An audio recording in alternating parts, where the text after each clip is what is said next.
For over 3 decades, a simple cartoon about a yellow family has consistently broadcast the news before it actually happens. In 1993, an episode depicted a white tiger attacking its glamorous magician owners on stage. Exactly 10 years later, that exact scenario played out in Las Vegas for Siegfried and Roy.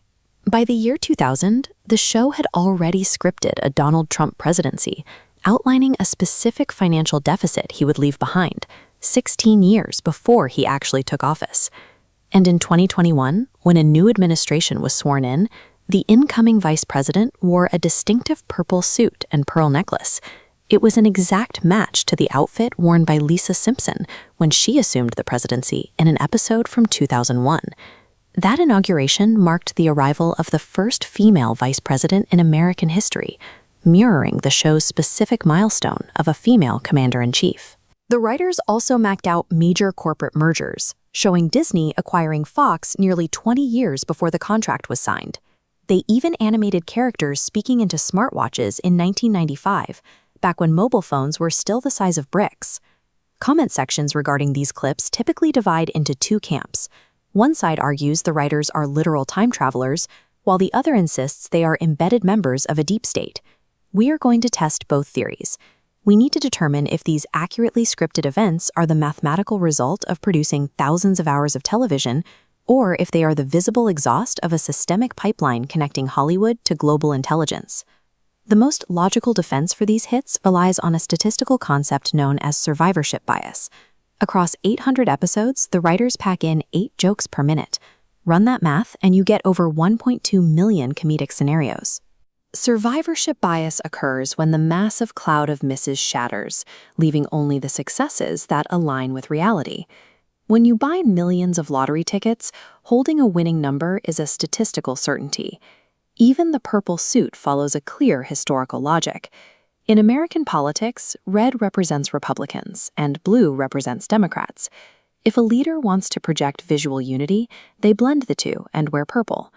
The writers in 2001 and the politicians in 2021 were both drawing from the same established color palette of bipartisanship.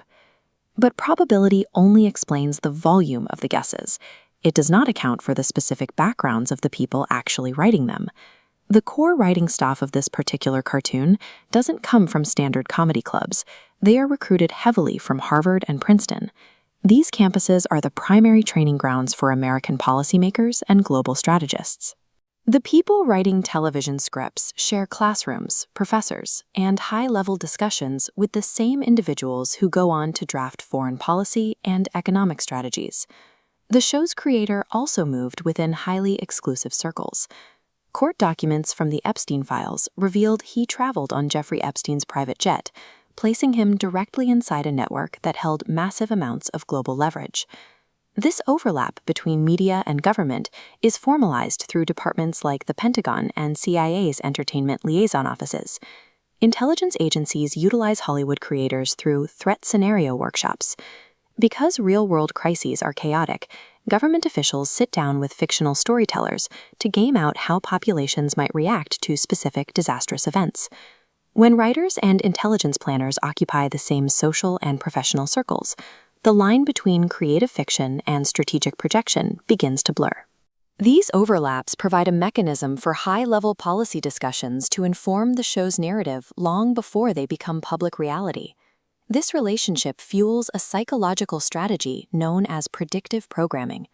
The goal is to prepare a society for a future shift by feeding it to them through entertainment media first. This diagram illustrates the mechanism. A disruptive concept disguised as fiction bypasses critical filters, planting itself in the subconscious. When that event materializes in reality, the shock is flattened. The brain has already processed a scenario, making a radical shift feel inevitable. This doesn't require a secret memo. It operates through social proximity.